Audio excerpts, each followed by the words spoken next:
Halo semuanya, dan kembali lagi di channel kita Gauri Art Division Studio. Anda bersama saya Radi Damar Pembangkara. Dan kalian pasti paham ya, kenapa I'm not using my English for this content. Karena konten kali ini adalah klien lokal, klien Indonesia yang bakal kita buatkan desainnya atau desain untuk projectnya.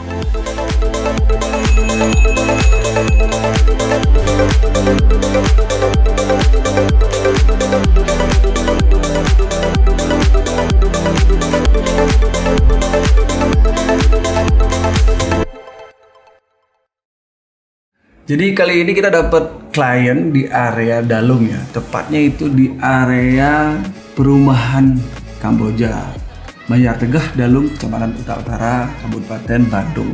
Jadi sedikit cerita tentang background klien ini adalah dulu semasa sebelum saya punya studio itu, saya pernah kerja di sebuah perusahaan namanya PT Senese. Dan proyek pertama dengan mereka itu sebuah mega project ya, lumayan besar, 64 unit kontainer. 50 are kurang lebih itu di daerah Batu Bolong.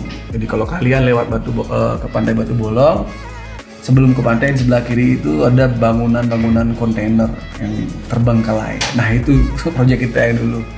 Jadi di perusahaan ini saya kenal sama ownernya Pak Ade almarhum dan Ibu Novi. Jadi setelah lama nggak berhubungan, nggak pernah ketemu, tiba-tiba datang nawarin sebuah proyek. Dan ternyata ini rumah tinggal pribadinya.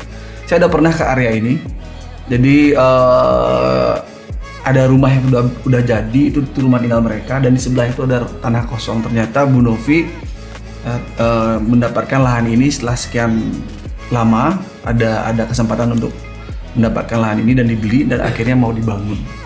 Jadi untuk lebih detailnya kita lihat dulu detail secara general project. Jadi lahannya itu luasnya 185 meter persegi. Dan planning mereka di sini karena rumahnya udah lama, rumahnya kalau kita lihat di peta sebentar. Jadi kita zoom itu, kalau di peta itu sebelah kanannya, jadi sebelah timur dan bangunan barunya itu di sebelah barat, sebelahan. Daripada mereka renov ini, karena kalau ini direnov mereka nggak bisa tinggal di situ, jadi mereka membangun bangunan baru. Jadi ini opsi yang paling bagus, tapi perlu biaya banyak. Sama seperti kondisi saya sekarang. Jadi kita mendesain luasan lahannya itu 185 meter persegi atau 1,85 are. Jadi planning di sini itu bakal ditinggali untuk 3 orang kurang lebih ya, 3 orang anggota keluarga. Jadi saya ingat Bu Novi punya 2 orang anak. Jadi itu yang kita planningkan untuk didesain. Kemarin kita udah survei di situ dengan tim Gauri, Pak Yogi sama Pak Made.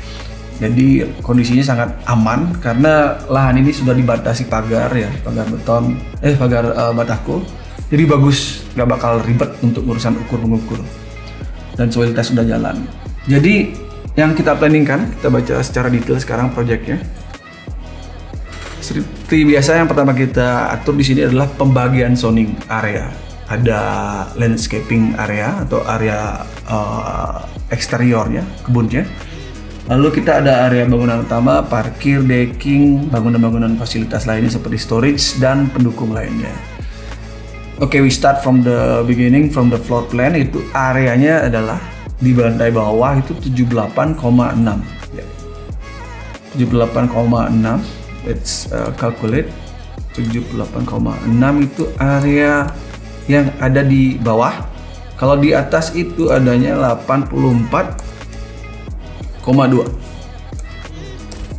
Jadi total bangunan itu adalah 162,8. Jadi kalau kita evaluasi ya dari semua proyek yang udah kita kerjain, kalau villa kita evaluasi itu berdasarkan luas 60 meter persegi per 1 unit bedroom. Jadi kalau bikin 2 bedroom tinggal dikali 2 aja, bikin 3 tinggal dikali 3. Jadi 2 bedroom 120, 3 bedroom 180. Tapi beda halnya kalau kita ngedesain rumah. Rumah itu kriteria dan kebutuhannya itu biasanya di bawah dari kebutuhan sebuah villa. Villa udah luxury, rumah ya kurang lebih di bawahnya lagi dikit. Karena tergantung rumah apa yang dibangun ya. Jadi dari klien sendiri bilang ingin paling tidak punya standar rumah yang menengah ke atas. Jadi kita buatkan desain semi villa tanpa pool, tapi dengan ruangan yang cukup lega. Jadi flow-nya benar-benar seperti villa tapi tidak ada pool. Oke, kita balik lagi ke area luasan. Wood deck, household room, laundry, garden, genset room, outdoor bench, carport. Jadi saya nggak bakal jelasin lagi luasan-luasannya. Yang pasti luasan bangunannya itu 162. Jadi kalau dikategorikan dari standar villa, kalau dia bikin 3 bedroom harusnya 180. Tapi kalau dilihat luasannya 162, jadi ini sudah sangat di bawah dari luxury, tapi nggak kecil banget. 162,8 meter persegi. That's the size of the building itself. Oke, kita lihat sekarang konsep yang udah kita terapin. Jadi sekedar informasi, desain ini dikerjakan oleh tim dari studio yang ada di Denpasar dengan Loni dan Gusadi. Jadi udah beres nih dari segi arsitekturnya. Kita nggak ngerjain gambar struktur atau gambar teknis, tapi di backup oleh tim Tabanan. Jadi kolaborasi seperti biasa. Oke, area parkir. Ini yang pertama saya bakal jelasin. Jadi kalau dilihat dari gambar, itu ada di sebelah kanan bawah. Tapi kalau kita buka map, itu ada di sebelah atas utara pojok kanan. Jadi dari akses masuk dulu kita bikin luasan lebarnya adalah 4 meter, itu cukup ya, karena standar parkir itu 3x5 biasanya. Terus dari parkir kita menuju ada 2 akses yang bisa kita lewati. Sebenarnya 3 sih kalau kita total. Karena dari Bu Novi sendiri pengen, pokoknya kita punya rumah tinggal nih. Biasanya kita bagi area itu berdasarkan fungsi ruangnya. Kalau ada tamu datang, kita nggak mau mereka ngelihat privasi, kita ada area khusus di depan buat menerima mereka. Ini udah kita siapin. Jadi area santai itu pojok kanan atas. Lalu ada pintu masuk utama ke bangunan dan ada pintu tambahan ke akses belakang, di mana ini akan menjadi akses buat pembantu. Jadi dengan 3 akses terbagi ini, jadi privasi satu sama lain bakal bagus banget. Jadi kalau kita mau pakai rumahnya, kalau pembantunya mau ke belakang, kalau ada tamu bisa langsung di depan. Nggak bakal ganggu satu sama lain. Dan saya berusaha membuat sebuah desain itu sesederhana mungkin berdasarkan permintaan klien ya. Jadi jujur dari gambar awal itu sudah ada plan dari teman Ibu Novi, cuma dari pihak kita menyempurnakannya kembali. Lahirlah desain ini. Oke, dari pintu masuk ada lorong kecil, di sebelah kiri kita akan ketemu dengan area dapur, dimana dikombinasikan dengan kitchen island dan bar. Lalu kalau kita lurus terus itu ada area makan. Tapi sebelum ke area makan, sebelah kanan itu ada akses yang terpecah menjadi 3 area. Tangga naik ke atas, ada kamar mandi sharing dan ada bedroom utama. Kamar tidur 01 kalau kita panggil. Jadi ini umumnya adalah area untuk tempat orang tua dan sangat bagus karena orang naik turun ke atas kalau udah umur pasti susah. Jadi kita bikin area bedroomnya di sini. Jadi dengan adanya ruang di sini, selain itu dia lebih gampang menerima tamu, ketemu orang, dan mengawasi rumah itu sendiri sebagai pemilik rumah. Jadi this is the master bed. Kalau di area belakang, kita balik ke area belakang lagi, ada dining dan ruang tamu yang align ya, atau sejajar ya. Jadi tujuannya adalah biar akses belakang ini, area belakang ini menjadi area yang sangat menyenangkan untuk pengguna rumah di sini, di daerah itu, di bangunan ini maksudnya.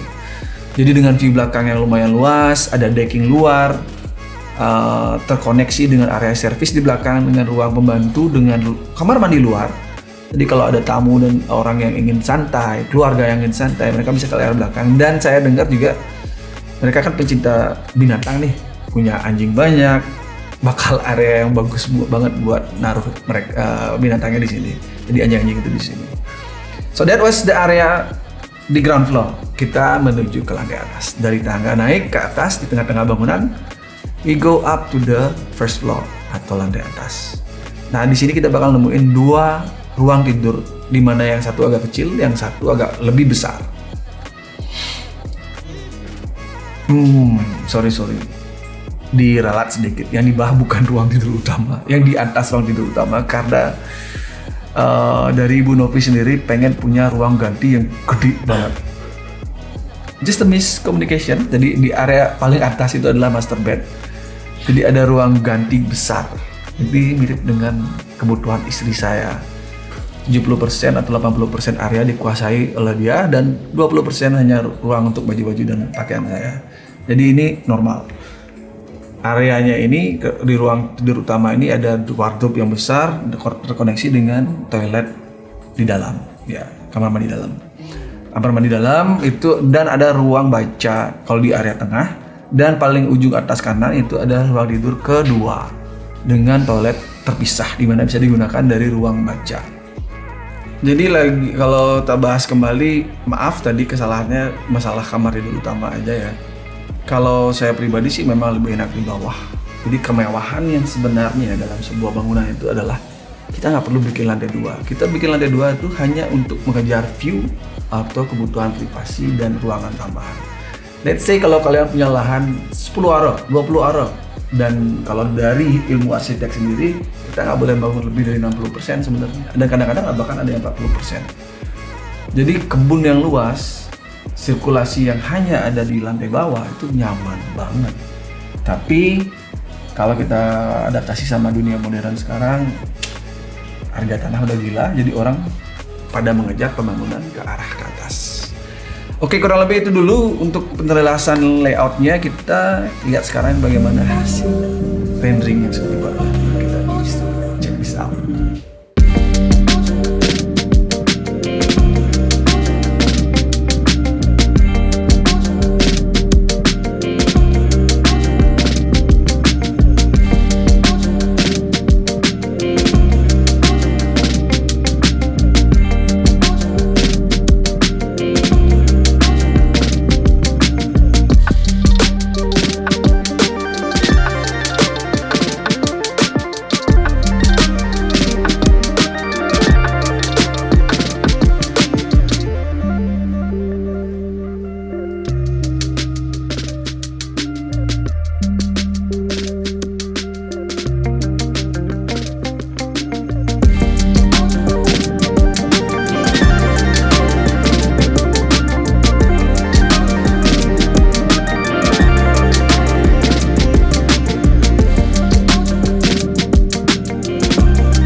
Oke, untuk itu dulu diskusi yang kita bisa sampaikan masalah proyeknya Ibu Novi.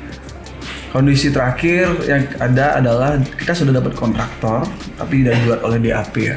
Jadi kita ada partner lain juga yang udah mau siap mengerjakan proyek ini. Kebetulan dia tinggal di daerah dekat sana, dan kita ingin membantu beliau untuk mendevelop timnya di situ. Jadi nanti proyek ini kurang lebih ya tanggal 27 peletakan batu pertama di bulan apa sekarang ya? Bulan April ya, 7 April. Moga-moga lancar. Dari Bu Novi sendiri udah terbuka banget ya.